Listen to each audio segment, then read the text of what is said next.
Bonsoir chers amis, j'espère que vous allez bien. Nous nous retrouvons donc ce soir pour notre sixième leçon de Typicon consacrée ce soir au triode de carême.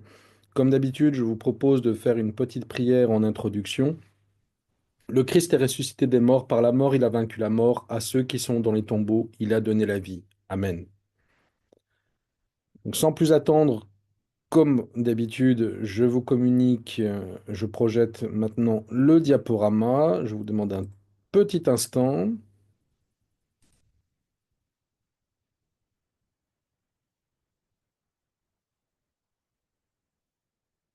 Normalement, vous avez le diaporama à l'écran.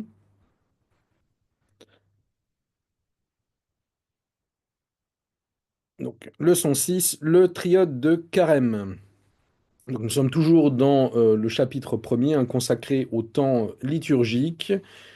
Et donc, qu'est-ce que l'on peut dire en introduction sur le triode de carême? Eh bien, le triode de carême, qu'on appelle en slavon triode postnaje, est le temps liturgique de préparation à Pâques. Ce temps liturgique, ce triode, s'étend sur 10 semaines, donc les 10 semaines en amont de la fête de Pâques. Il comprend donc en amont de Pâques la grande et sainte semaine de la Passion, le carême stricto sensu et les 4 dimanches de pré-carême. Le triode commence avec le dimanche du publicain et du pharisien, qui est le dixième dimanche avant Pâques, donc 10 semaines avant Pâques, et il s'achève avec le grand et saint samedi, la veille de Pâques. C'est un temps liturgique qui est profondément marqué par le thème de la pénitence. Ce thème est en effet omniprésent dans l'hymnographie de ce temps liturgique et surtout durant la période du Grand Carême qui constitue l'essentiel du du triode.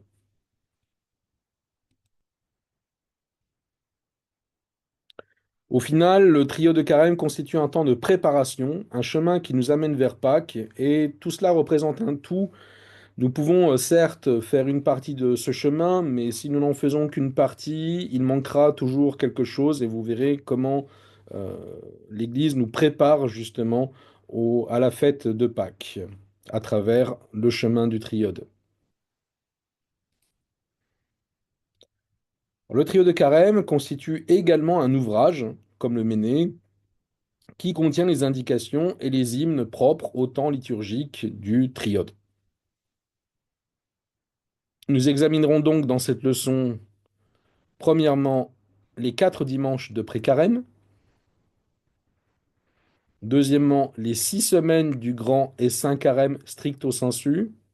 Je dis bien stricto sensu parce qu'encore une fois, le grand carême liturgiquement commence donc le lundi de la sixième semaine avant Pâques, mais il s'achève lundi de la septième semaine, pardon, avant Pâques, mais il s'achève le vendredi de la sixième semaine donc de Carême, la veille du samedi de la résurrection de Lazare.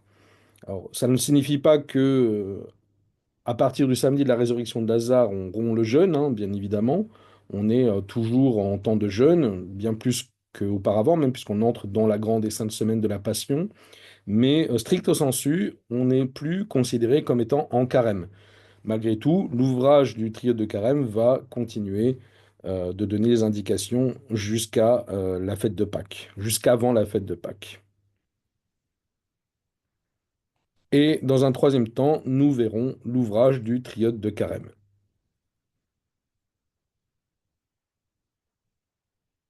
Alors, il faut savoir que dans le cadre de cette leçon, nous n'aborderons pas ici la grande et sainte semaine de la Passion, qui sera étudiée plus longuement dans le cadre de notre prochaine leçon, donc la leçon numéro 7, qui lui sera consacrée ainsi qu'à la fête de Pâques.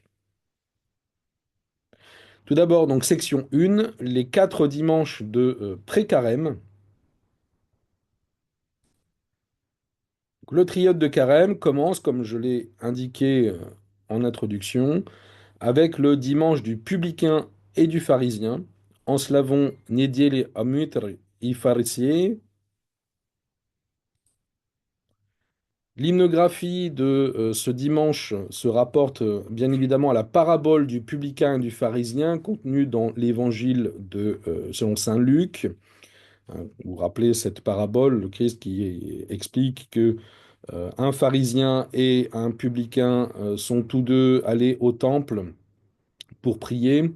Le publicain se repentait en disant Seigneur, aie pitié de moi pécheur, alors que le pharisien se vantait de l'observance des rites, et l'observance du jeûne, l'observance de la morale juive de façon générale, et rendait grâce à Dieu du fait qu'il n'était pas comme ce misérable publicain. Et le Christ ajoute donc que, bien évidemment, le publicain est retourné chez lui pardonné, alors que le pharisien non seulement n'est pas retourné chez lui pardonné, mais bien pire, sa prière même lui a été imputée à péché. On ajoute donc, euh, à partir de ce moment, l- on ajoute à l'octoèque et le cas échéant au Méné les hymnes du Triode de Carême en deuxième position. Hein, je vous rappelle, le dimanche, la résurrection prime toujours toutes les autres fêtes, sauf quelques rares exceptions comme les grandes fêtes du Seigneur que nous avons vues la dernière fois. Mais en principe, la résurrection, le dimanche, prime. Et donc, on utilise toujours l'octoèque. Et si on est en période de triode de carême, eh bien, on va ajouter, en plus du Méné, les hymnes du triode de carême, le dimanche. Particularité liturgique donc du dimanche du pharisien du publicain, c'est que on ajoute après le psaume 50, donc aux matines, l'hymne Ouvre-moi les portes du repentir au donateur de vie. C'est une hymne qu'on va chanter pendant tout le triode de carême jusqu'à la fin du carême, en réalité. Et donc on commence à le chanter à partir du dimanche du publicain et du pharisien. Autre particularité qui est d'ailleurs propre à tous les dimanches de pré-carême, il faut savoir que ces dimanches du triode n'ont pas de tropère propre, ils ont uniquement un condac. Donc il n'existe pas de tropère du dimanche du publicain et du pharisien, il y a uniquement un condac, ce qui signifie que quand on chante les tropères, ben, on chante uniquement les tropères du dimanche, et donc du ton, hein, de l'octoèque, et éventuellement ceux du méné. Autre particularité également, la semaine qui suit le dimanche du publicain et du pharisien est une semaine sans jeûne, qui nous prépare justement à l'introduction dans le carême.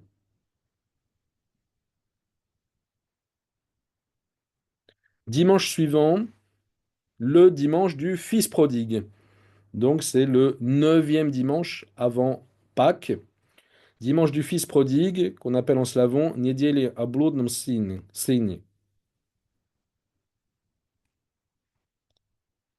L'hymnographie donc de ce dimanche fait bien sûr référence à la parabole du Fils prodigue, également tirée de l'Évangile selon saint Luc, que vous connaissez tous euh, bien évidemment, avec donc le fils prodigue qui demande à son père de lui partager son héritage, qui part vivre en réalité dans la débauche, qui dépense tout l'argent de son père et qui finit dans une misère extrême au point qu'il en est réduit à élever, enfin plus exactement à garder les élevages de porcs.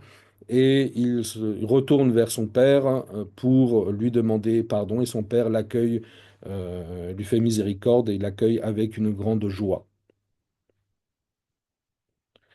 Particularité liturgique de ce dimanche, on chante, après le chant du Polélios, aux matines, on chante donc les versets du psaume 136. Au bord des fleuves de Babylone, nous étions assis et nous pleurions. Vous vous rappelez, c'est un psaume qui est composé selon le thème de l'exil, hein, du peuple d'Israël à Babylone, Et donc c'est un chant d'exil, un chant de tristesse, un chant de deuil, euh, comme vous pouvez vous en convaincre hein, simplement à la lecture des mots qui sont chantés. Nous pleurions, c'est bien un temps de deuil qui est préparé. Et évidemment, après le psaume 50 des matines, on chante aussi Ouvre-moi les portes du repentir au donateur de vie. Encore une fois, ça va rester jusqu'à la fin du grand carême. Là encore, pas de tropère propre, uniquement un condac.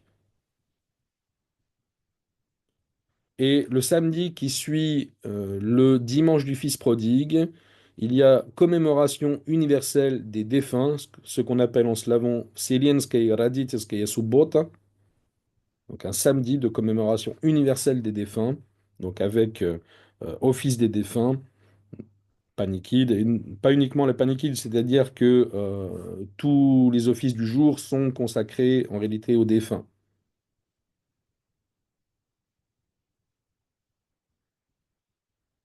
Dimanche suivant, donc le troisième dimanche de pré-carême, c'est-à-dire le huitième dimanche avant Pâques, il s'agit dimanche pardon, du jugement dernier, en slavon Niedzieli a strasznym sudzie.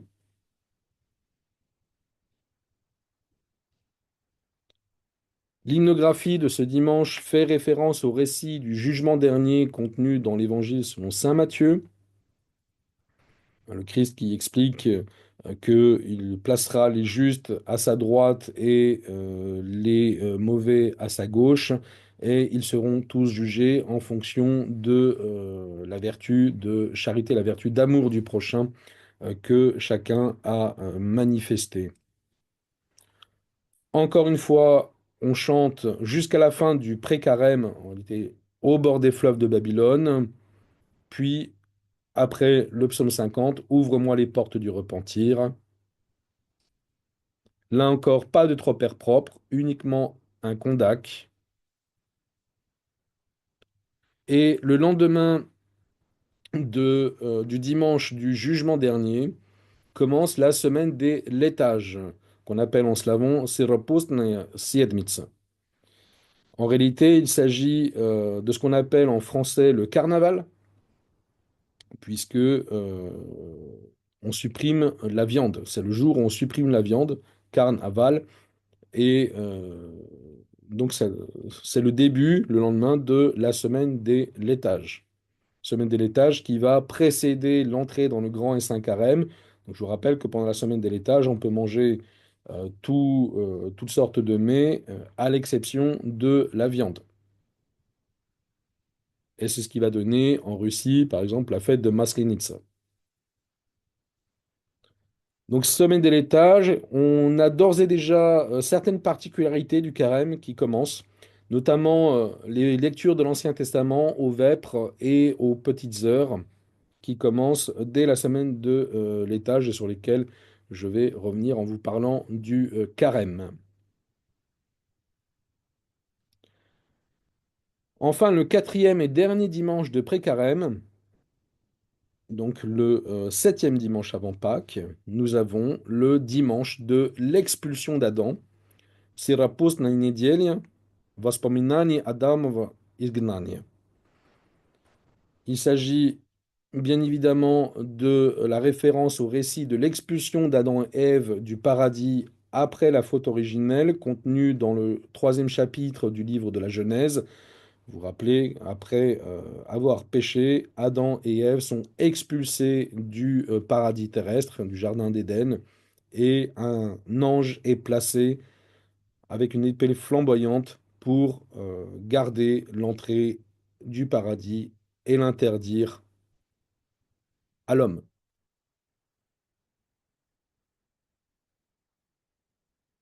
Encore une fois, nous chantons à nouveau au bord des fleuves de Babylone après le Poléléos des matines et après le psaume 50 des matines, toujours Ouvre-moi les portes du repentir au donateur de vie.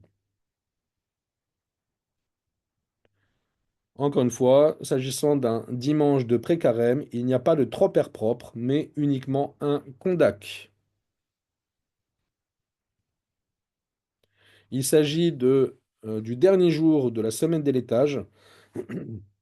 En fin de journée, on célèbre les vêpres de l'entrée en carême avec le rite du pardon. Donc, vous avez peut-être déjà célébré ce rite. À l'entrée en carême, normalement, le prêtre demande pardon aux fidèles, les fidèles demandent pardon aux prêtres et se demandent pardon les uns les autres, pardon, avant de commencer le chemin du carême. Ce sont des vêpres donc d'entrée en carême qui sont célébrées en principe en fin de journée. Il est possible également dans les paroisses de les célébrer, pardon, les vêpres, de les célébrer donc, aussitôt après la divine liturgie pour permettre aux fidèles de ne pas faire le double chemin, voilà, pour venir aux offices ce jour-là. Mais donc ce sont les vêpres de l'entrée en carême qui sont en principe célébrées le dimanche soir.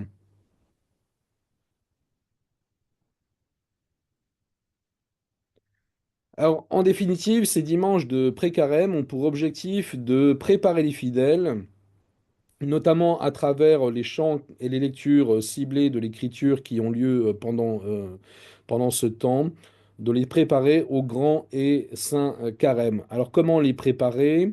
On insiste en réalité sur des épisodes à méditer, soit sur des paraboles, soit sur des épisodes de l'écriture sainte et sur les vertus à cultiver particulièrement pendant le temps du jeûne. Donc par exemple, pour le dimanche du publicain et du pharisien, on va insister évidemment sur l'humilité, qui est une vertu au cœur de cette parabole. Pour le dimanche du fils prodigue, on va insister sur la repentance et le pardon. Alors, repentance de ses propres péchés, mais également pardon des offenses commises par d'autres. Je vous rappelle que dans la parabole du Fils prodigue, il y a bien évidemment la repentance du Fils prodigue, il y a également le pardon du Père, mais il y a aussi l'épisode du frère qui ne comprend pas pourquoi le Père pardonne à son fils. Et alors que lui-même a toujours été, comment dire, fidèle auprès de son père. Et donc, cette parabole nous incite effectivement à accueillir le pécheur et à lui pardonner et à l'accueillir comme un frère, euh, puisqu'il est revenu effectivement dans la communion du Père. Nous avons bien sûr le jour du dimanche dernier la vertu de l'amour du prochain qui est au cœur de ce dimanche.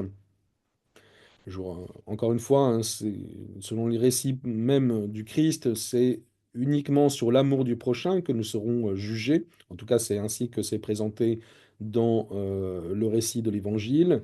Et donc, c'est une vertu qui doit être éminemment pratiquée, et encore plus, évidemment, pendant le temps du carême, qui est un temps de perfectionnement de l'homme euh, dans l'attente de la fête de Pâques. Et enfin, donc le dimanche de l'expulsion d'Adam, nous avons une référence évidemment à la chute de l'homme, à son cheminement vers son relèvement. Et pourquoi ce cheminement? Quel est le but? Le but, c'est de retrouver le paradis perdu.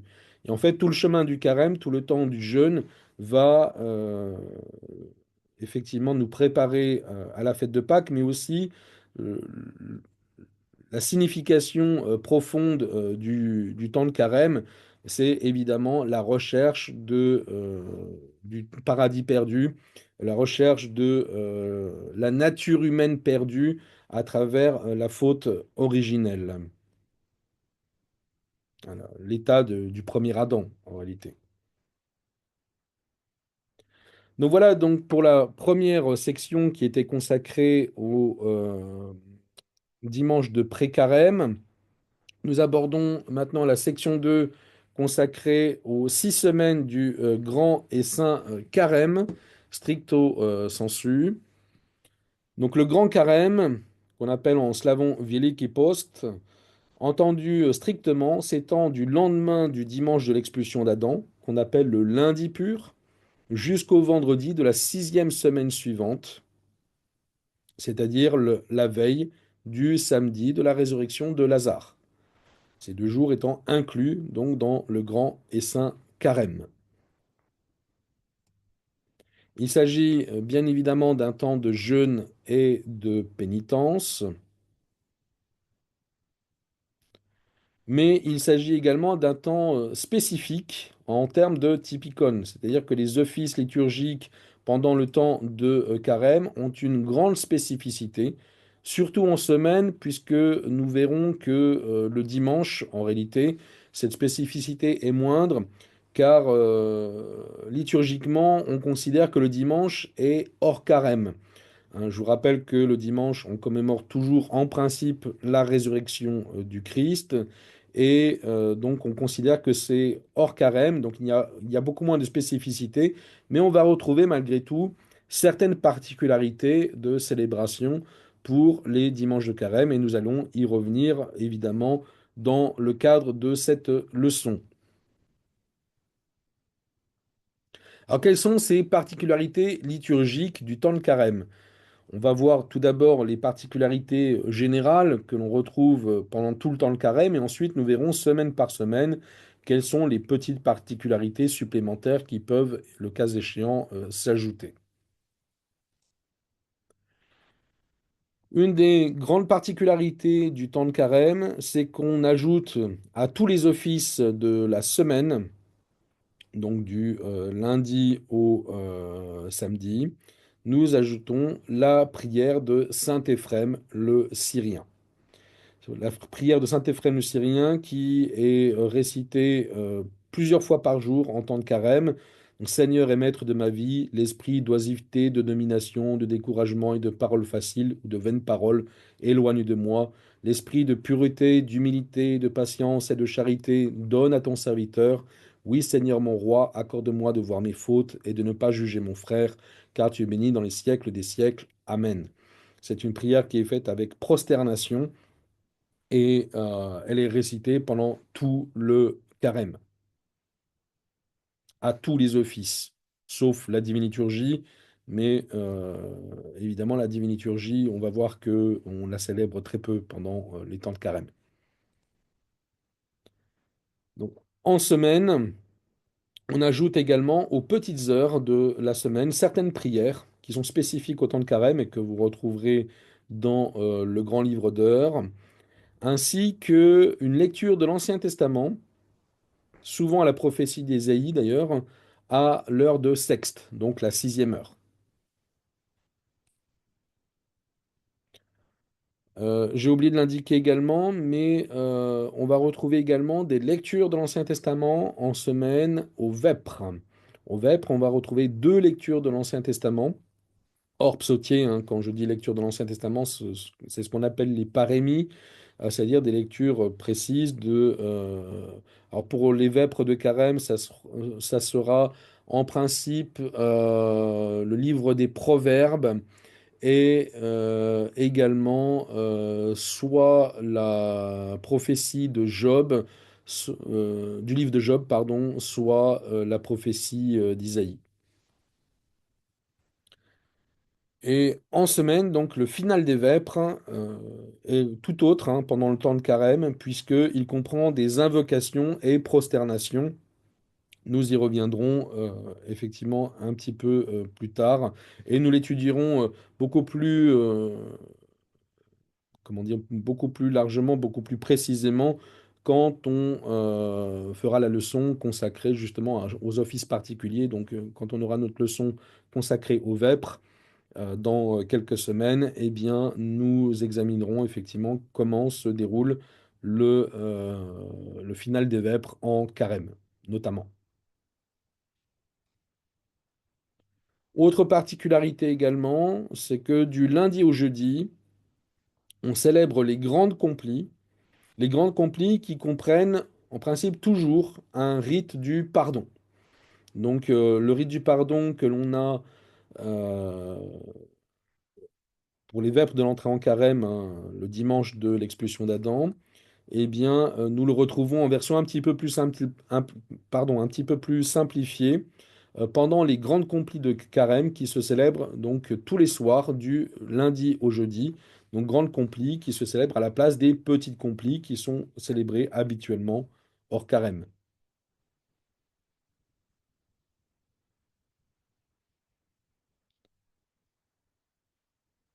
C'est bizarre.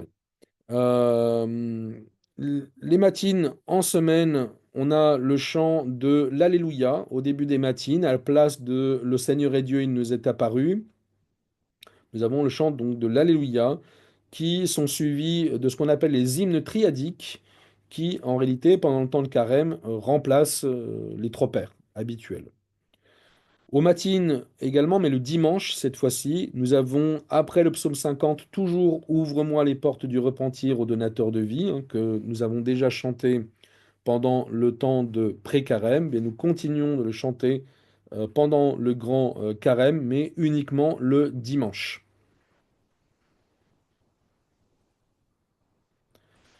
Particularité également du carême, c'est que en semaine, en principe, on ne célèbre pas la divine liturgie. La semaine est considérée comme un temps aliturgique pendant le grand carême. La divine liturgie est célébrée en carême uniquement le dimanche. Et donc, particularité, c'est qu'on va célébrer la divine liturgie de Saint Basile le Grand et non pas la liturgie de Saint Jean Chrysostome. Et le samedi, on célèbre la divine liturgie de Saint Jean Chrysostome, par contre, ainsi que le jour de l'Annonciation à la Mère de Dieu. Le jour de l'Annonciation à la Mère de Dieu, on va également célébrer la divine liturgie. Mais en principe, pendant le carême, ce sont uniquement ces jours-là que l'on célèbre la divine liturgie.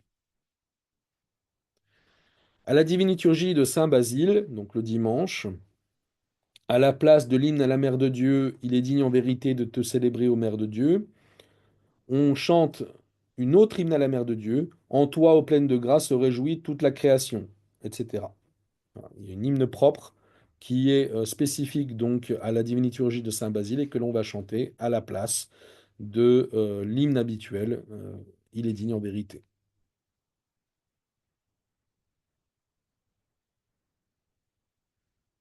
Alors je vous ai dit qu'en semaine, en principe, on ne célèbre pas de divine liturgie.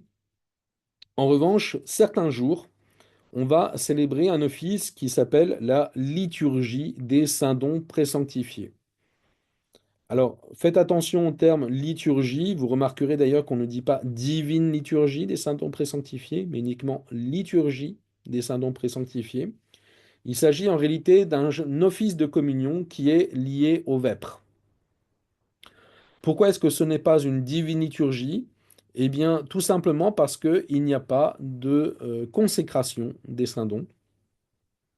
Comme le nom l'indique, hein, les saints dons sont pré-sanctifiés, c'est-à-dire qu'ils ont été sanctifiés avant, auparavant. Donc, pour briser un secret, ils sont consacrés le dimanche, en principe le dimanche qui précède donc la liturgie des présanctifiés célébrée en semaine. Et donc on va communier ce jour-là, plus exactement ce soir-là, puisqu'il s'agit d'un office lié aux vêpres. On va communier effectivement des dons qui ont été sanctifiés quelques jours auparavant.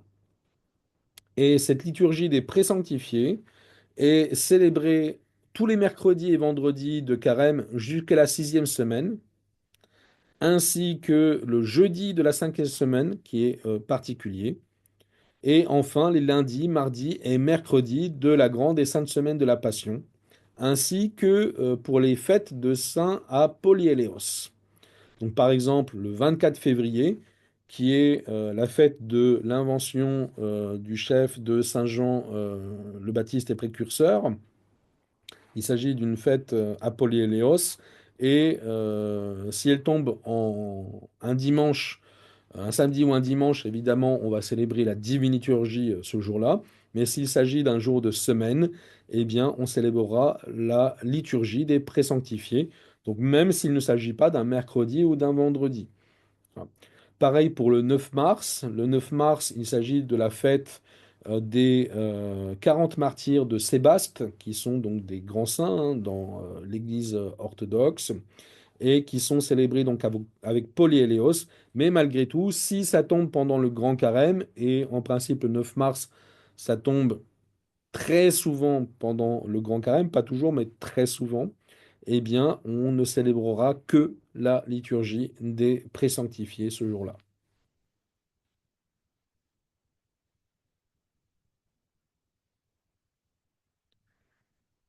Donc voilà pour les particularités générales de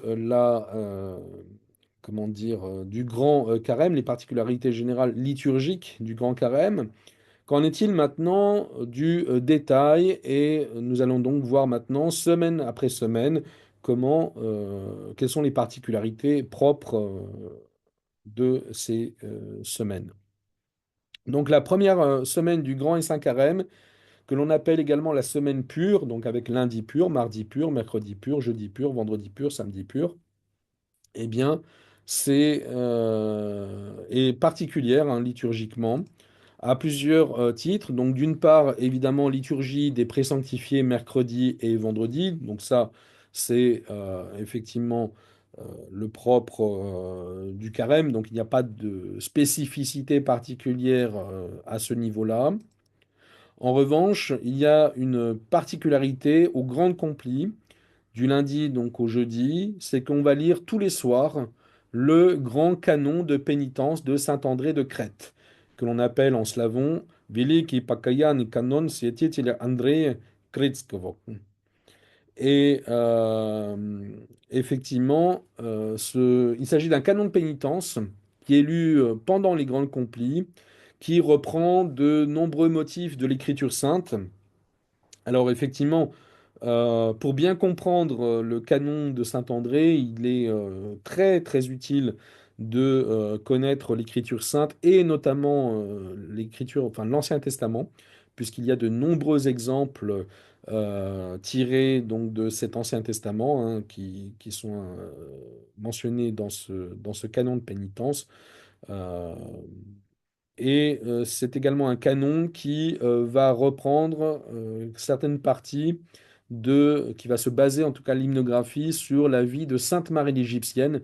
Et Sainte Marie l'Égyptienne, qui est également invoquée expressément dans ce canon de Saint André de Crète. Donc je vous recommande bien évidemment si vous ne la connaissez pas déjà, de lire la vie de Sainte Marie l'Égyptienne pour pouvoir comprendre ce qui est indiqué enfin, comprendre les différents repères, les hymnes du canon de Saint André. Et nous avons également le samedi, donc la commémoration du miracle du grand martyr Théodore Tyrone avec la bénédiction des Colives. Euh, je vous rappelle que grand martyr Théodore Tyrone est apparu aux chrétiens. Alors de mémoire, je crois que c'était pendant la persécution de l'empereur. Alors je ne sais plus si c'était Dioclétien ou Julien l'Apostat. Pardonnez-moi, j'ai un trou. En fait, c'était un empereur romain païen qui avait ordonné l'aspersion de sang de victimes sacrifiées aux idoles sur toutes les nourritures des marchés pour que les chrétiens enfin, pour affamer les chrétiens, puisqu'ils étaient donc privés de la possibilité de manger des viandes, voire des aliments hein, de façon générale, de ce fait consacrés aux idoles. Et donc Saint Théodore Tyrone est apparu pour demander aux chrétiens de faire cuire du blé pour être mangé. Et c'est l'origine effectivement de la colive que l'on va utiliser également dans le cadre des offices pour les défunts. Mais l'origine de cette colive vient du martyr enfin par exemple du miracle, pardon, du grand et saint martyr Théodore Tyrone, qui était un militaire martyrisé, un militaire romain martyrisé pour la foi dans le Christ. Donc le dimanche suivant, donc le dimanche qui suit la première semaine du Grand et Saint Carême, nous avons donc le premier dimanche du Grand et Saint Carême, qui est le dimanche du triomphe de l'orthodoxie. qu'on appelle en slavon Torjestvo Pravoslavie, ce dimanche commémore le rétablissement en l'an 843 du culte des saintes icônes par les empereurs Michel et Théodora, qui a ainsi permis de mettre fin à ce qu'on a appelé la crise iconoclaste.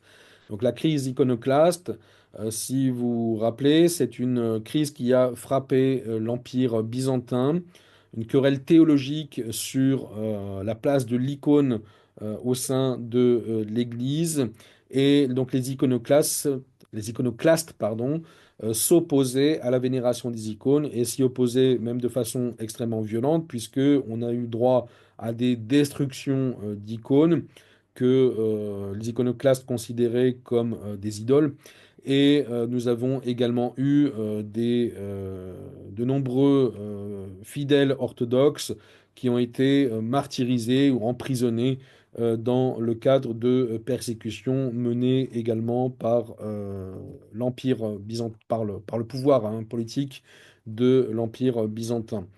Donc en l'an 843, les empereurs Michel et Théodora ont rétabli le culte des icônes.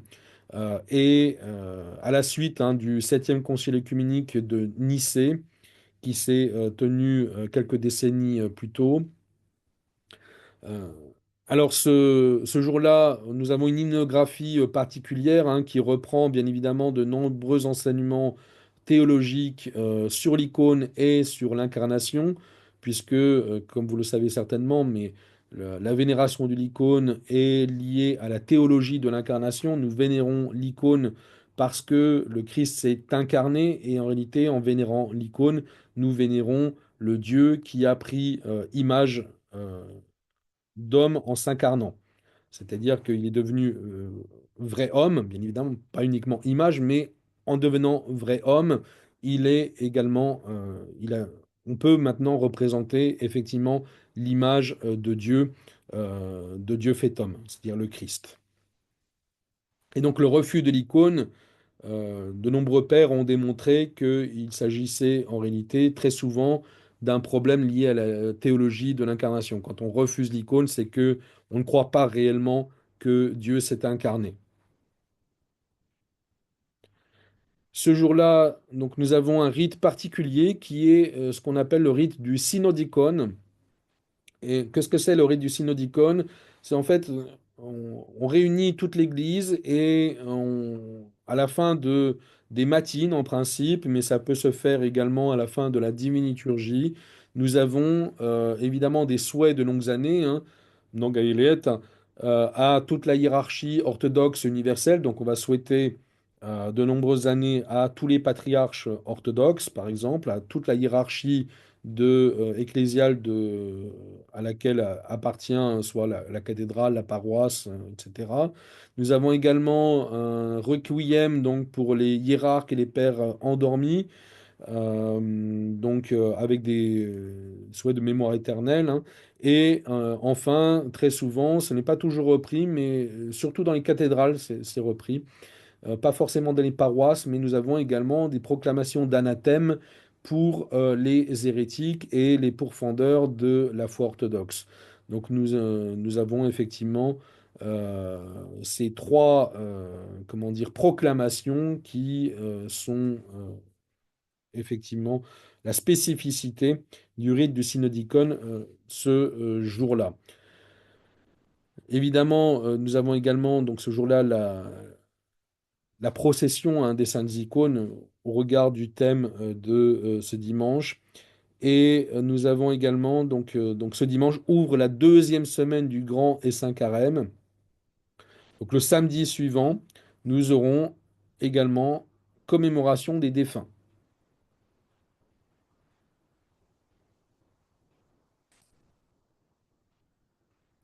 Dimanche suivant, le deuxième dimanche du Grand et Saint Carême, c'est le dimanche de Saint Grégoire Palamas. En slavon, Niedzielę Święciciela Grigoria Palamy.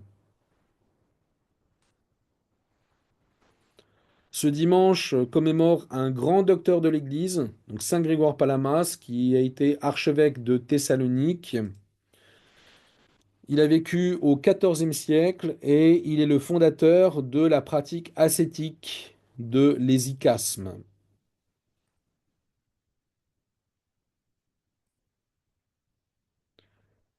Et il est également connu pour être l'auteur de la prière de Jésus, la prière du chapelet orthodoxe, hein. Seigneur Jésus-Christ, Fils de Dieu, aie pitié de moi, pécheur, qui est répétée sans cesse. Et c'est certainement en cela, en réalité, qu'il a été placé, sa mémoire a été placée spécifiquement pour un dimanche de carême, pour avoir toujours à l'esprit l'ascèse et la prière de Jésus. Saint Grégoire Palamas est également connu comme auteur de la théologie des énergies divines, notamment à travers sa dispute théologique avec le moine calabrais de mémoire Balaam. Et donc ce dimanche de Saint Grégoire Palamas est le début de la troisième semaine du Grand et Saint Carême. Et le samedi qui suit, nous aurons à nouveau commémoration des défunts.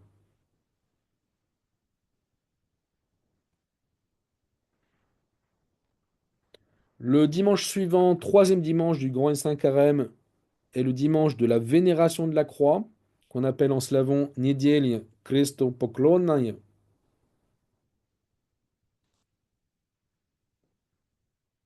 Ce dimanche inaugure la quatrième semaine du Grand Carême.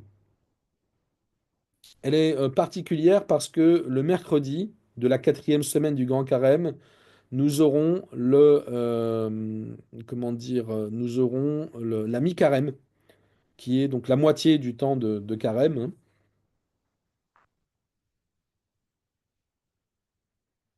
donc du début du carême jusqu'à Pâques. Et le samedi, nous aurons encore commémoration des défunts. Donc, il y a commémoration des défunts les samedis des deuxième, troisième et quatrième semaines du Grand Carême. Autre particularité également, donc, je vous ai dit, le mercredi suivant sera le mercredi de la mi-carême. Alors, en quoi c'est important? Il faut savoir qu'à partir de la mi-carême, il y a une particularité liturgique, c'est qu'à la liturgie des présanctifiés, il va y avoir à partir de ce temps-là une ecténie supplémentaire qui sera dite spécifiquement pour les catéchumènes qui seront baptisés à Pâques. Voilà. On va faire la distinction entre les catéchumènes généraux, on va dire, qui se préparent simplement au baptême, soit pour une date encore indéterminée, soit pour une date postérieure à Pâques, et ceux spécifiques qui vont être baptisés donc dans quelques semaines, dans, dans 3 semaines et demie, hein, enfin, et moins, lors de la fête de Pâques. Alors, la signification de cette fête, hein, du dimanche de la vénération de la croix, c'est de marquer que la croix est bien évidemment au centre de notre foi et que sans elle, il n'y a point de salut. Sans la crucifixion, sans la crucifixion, sans la mort de notre Seigneur, suivie bien sûr de la résurrection, parce que dans l'orthodoxie, la crucifixion est toujours suivie de la résurrection. Dans toutes les hymnes d'ailleurs, même le vendredi saint, si vous regardez bien, si vous vous rappelez peut-être, eh bien, dans les hymnes, nous avons effectivement la commémoration de la passion, la commémoration de la mort, de la mise au tombeau, mais toujours on prépare la résurrection. Et donc sans la croix, évidemment, pas de résurrection et pas de salut. Les particularités liturgiques du dimanche de vénération de la croix, eh bien, nous avons tout d'abord la procession solennelle de la croix durant le chant du Trisagion à la fin de la grande doxologie des matines, donc qui est chanté selon le mode du Trisagion funèbre, donc comme pour les enterrements.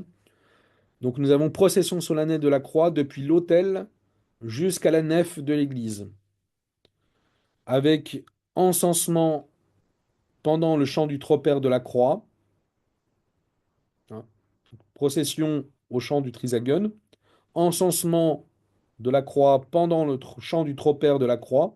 Seigneur, sauve ton peuple, bénis ton héritage, hein. Et enfin, vénération de la croix pendant le chant. Devant ta croix, nous nous prosternons au Maître et ta sainte résurrection, nous la glorifions.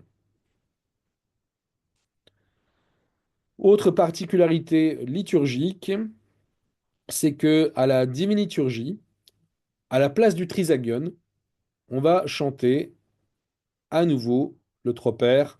Devant ta croix, nous nous prosternons au Maître et ta sainte résurrection, nous la glorifions. Toujours. Voilà. Donc à la place du trisagion, on va chanter ce chant spécifique, comme pour toutes les fêtes de la croix. Si vous vous rappelez la dernière leçon, quand nous avons parlé de la fête de l'exaltation de la Sainte Croix le 14 septembre, eh bien, c'est la même chose. Pendant le chant, à la place du chant du Trisagion, nous avons effectivement, pendant la Divine Liturgie, ce chant consacré à la croix. Et donc, comme je vous l'ai dit, effectivement, à partir des présanctifiés de la mi-carême, nous avons une ecténie des baptisés de Pâques, donc des catéchumènes qui seront baptisés à la fête de Pâques. Dimanche suivant, quatrième dimanche du Grand Carême, c'est le dimanche de Saint Jean Climac. En slavon, Niedzielę Prepodobnego Ioanna Listwicznika. Saint Jean Climac est un ascète qui a resplendi dans le désert du Sinaï. Il a vécu donc dans le désert du Sinaï, il a passé toute sa vie d'ascèse dans ce désert. Il est connu pour être l'auteur de l'ouvrage L'Échelle Sainte, qui est un ouvrage de, comment dire, euh, d'élévation spirituelle, hein, orthodoxe, avant tout destiné aux moines, mais qui peut être euh, très opportunément lu par des laïcs. Et donc il tire son nom de son ouvrage, L'échelle sainte, un climac, ça veut dire l'échelle, hein, en grec, que l'on retrouve d'ailleurs dans le terme slavon lestvichnik. Ce dimanche inaugure la cinquième semaine du Grand Carême et cette semaine est tout à fait particulière puisque le jeudi de la cinquième semaine, au matin, nous avons donc très souvent célébré le mercredi soir.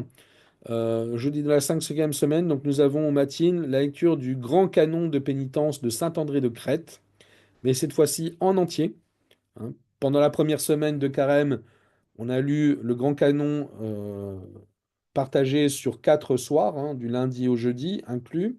Le jeudi de la cinquième semaine, nous avons effectivement le grand canon de Saint-André, mais lu en entier cette fois-ci. Donc c'est un office très long.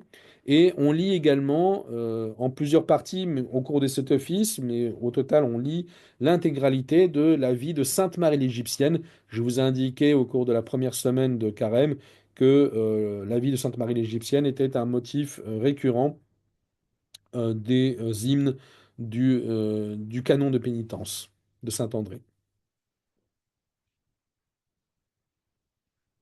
Autre particularité également, le samedi de la cinquième semaine est le samedi de l'Acatiste. Donc l'Acatiste à la Mère de Dieu, c'est un samedi qui est consacré à la Mère de Dieu. On va lire donc l'Acatiste au matin avec le chant du Condac de l'Acatiste, hein, le Condac de la victoire, euh, qui est donc consacré à la Mère de Dieu. Euh, et que l'on chante également, enfin, par exemple dans notre paroisse, on le chante à la fin des tropères. Alors, on a l'habitude de le chanter en grec, hein, Ti permako stratego. En slavon, c'est Zbrane voyevodi. Mais évidemment, c'est un chant qui est quasi militaire, hein, d'ailleurs, puisqu'il a été composé pour célébrer la victoire de la ville de Constantinople, hein, sur les assauts barbares.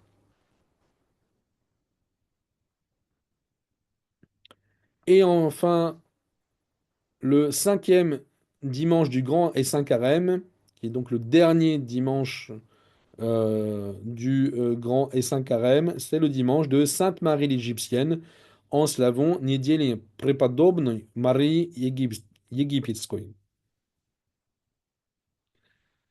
Sainte Marie l'Égyptienne, donc, c'est une sainte vénérable qui n'est plus à présenter. Elle est bien évidemment l'image universelle de la pénitence. Pour ceux qui ne la connaîtraient pas, je vous recommande vivement d'aller lire sa vie absolument remarquable. Ce dimanche inaugure la sixième et dernière semaine du Grand Carême. Et nous avons la fin de la quarantaine, hein, des 40 jours du Grand Carême, le vendredi de la sixième semaine, qui est la veille du samedi de la résurrection de Lazare. Et nous verrons donc la suite de ce temps de triode dans le cadre de la leçon numéro 7, qui sera consacrée notamment à la grande et sainte semaine de la Passion, qui démarre avec le samedi de Lazare et le dimanche des Rameaux. On passe maintenant à la section 3, consacrée au livre Triode de Carême. Il s'agit d'un ouvrage qui fixe les particularités des offices pour la période du triode, soit donc les 10 semaines précédant Pâques, donc du dimanche du publicain et du pharisien jusqu'au grand et saint samedi. Il se conjugue bien évidemment avec l'octoèque le dimanche et avec le méné. Le dimanche, la résurrection prime toujours sur le triode qui vient en second.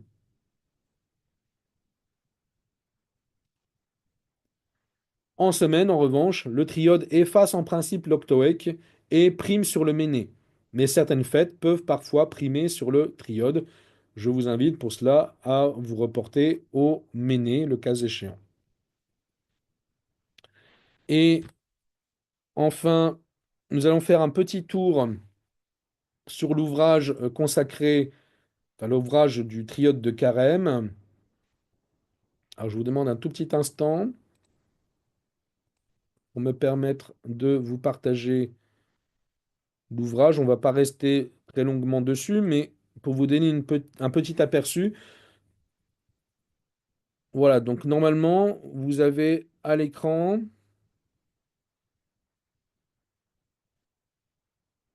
voilà, début du grand et saint carême, nous avons le lundi de la première semaine.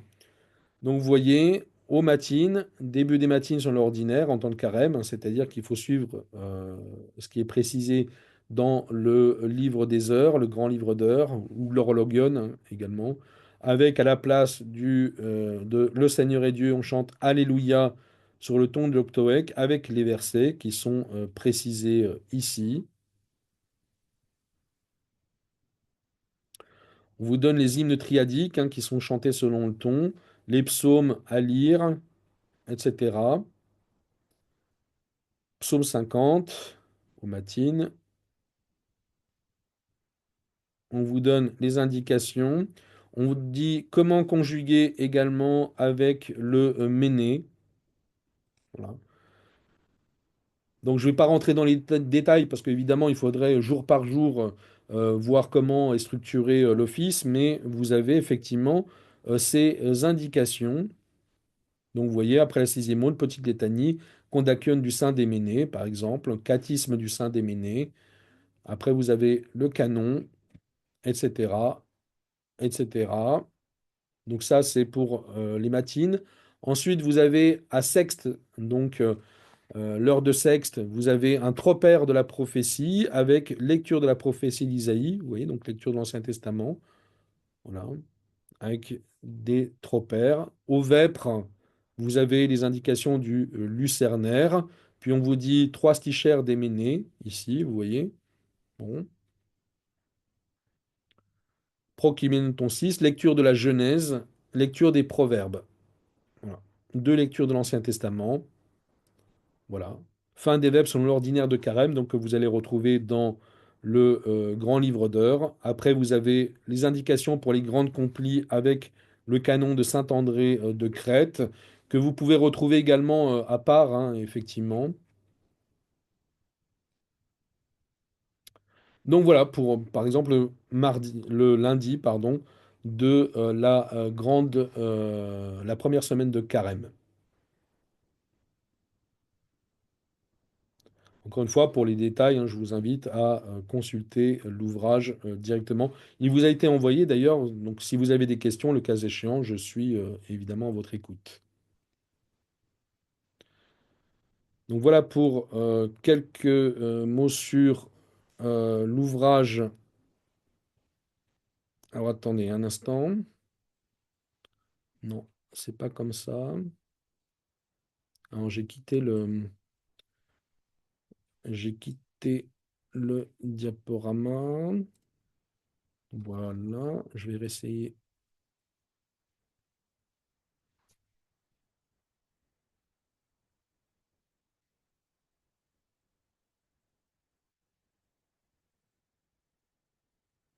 Voilà.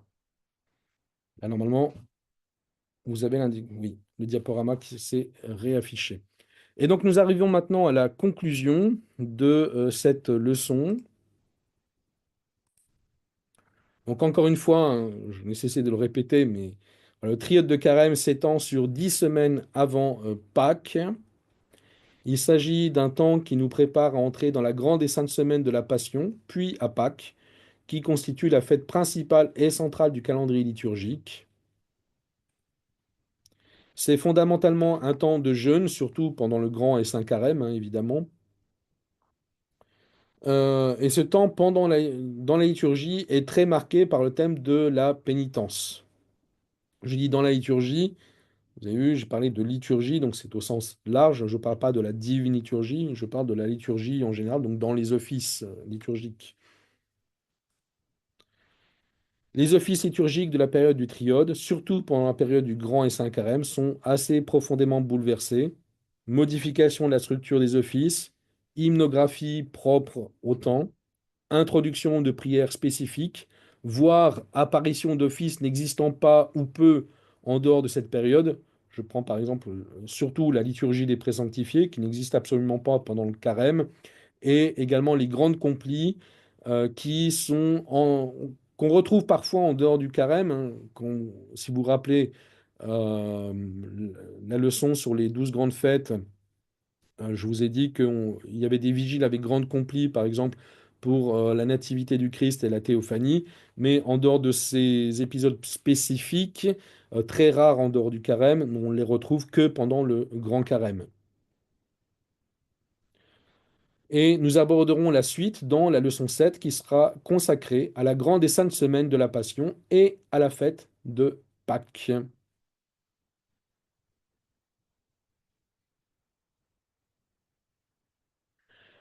Voilà les amis, j'ai terminé donc mon exposé pour aujourd'hui. Si vous avez des questions, je vous écoute. Vous pouvez, comme d'habitude, lever la main ou poser vos questions dans le cadre du chat, si vous préférez. Alexandra? Bonjour Jérémy, je te remercie comme d'habitude pour cette riche et dense leçon. Ma question, tu as dit que pendant le grand carême, il n'y a pas de liturgie divine pendant la semaine. Je voulais savoir, c'est idem pour tous les autres carèmes ou pas? Non, carême par exemple, du natalité, endormissement de la Vierge, les carèmes qui sont signifiants quand même. Alors, il faut savoir que quand parle de carême dans le cadre de la liturgie du Typicon, on ne parle que du grand carême. Les carèmes de la Nativité, de la Dormition, carême des apôtres, liturgiquement ne sont pas considérés comme des carèmes. C'est-à-dire qu'il n'y a pas de particularité liturgique dans le cadre de ces carèmes. Leur seule particularité, c'est évidemment le jeûne, hein, la période de jeûne, mais liturgiquement, on appelle carême uniquement le grand et saint carême. Donc, ça ne fonctionne pas pour les autres carèmes. Du coup, la liturgie se déroule de façon habituelle Absolument. pour les autres pères. Oui, D'accord. absolument. Mm. Merci. Nikita? Oui, bonjour Jérémy et tout le monde. Merci pour les exposés. J'ai une petite question. Est-ce que pendant le Grand Carême ou d'autres temps liturgiques, il y a des lectures de Apocalypse? ou ça n'existait pas du tout dans euh, l'orthodoxie? Voilà, c'est ça la question. Alors, je vais être direct. On ne lit jamais l'Apocalypse pendant les offices liturgiques, que ce soit pendant le carême ou en dehors du carême. Le seul livre d'ailleurs de la Bible qui n'est jamais lu à l'Église, alors ça ne signifie pas qu'on ne peut pas le lire, hein, évidemment, c'est un livre saint que tout chrétien doit connaître, mais en tout cas, il n'est jamais lu à l'Église. D'accord. Et pourquoi? Pour quelles raisons? C'est un peu complexe à dire, mais on considère que l'Apocalypse est un livre mystérieux comment dire, qui est entouré de mystères, hein, et qui ne peut pas être interprété directement. Voilà, encore une fois, les thèmes de l'Apocalypse peuvent être, comment dire, on peut les retrouver, par exemple, dans certains dimanches, hein, dans l'hymnographie, par exemple, du dimanche du jugement dernier. On va reprendre certains thèmes, Oui, effectivement, de l'Apocalypse. Mais en tout cas, la lecture du livre lui-même est considérée comme mystère. Ce livre est considéré comme mystérieux et on ne le lit pas à l'Église. Voilà. d'accord. Ok. C'est tout. D'autres questions?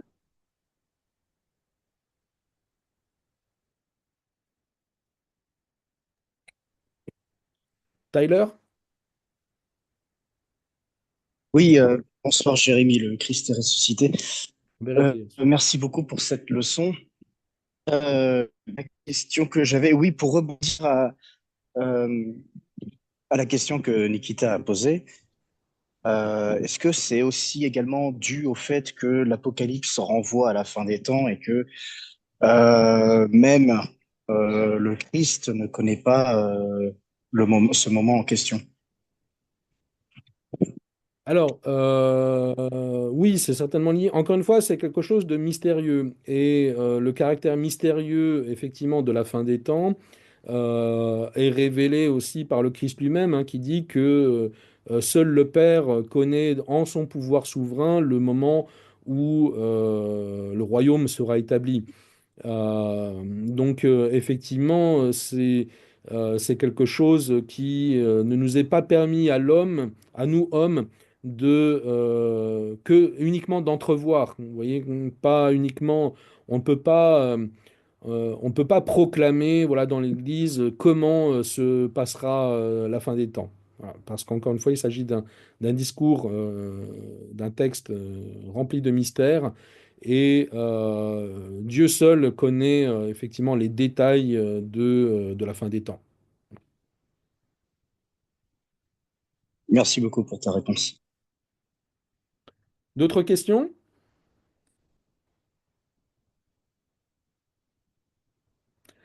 Non? Ben écoutez, je vous souhaite à tous une excellente soirée. Je vous remercie d'avoir participé à cette leçon.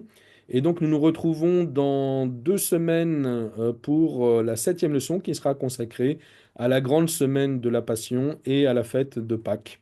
Je vous souhaite à tous une excellente soirée et je vous dis à très bientôt. Le Christ est ressuscité. En vérité, ressuscité. Merci, Jérémy. En Et Bonne à soirée à vérité, il est toi. ressuscité. merci, À cher très ami, bientôt, merci. Jérémy.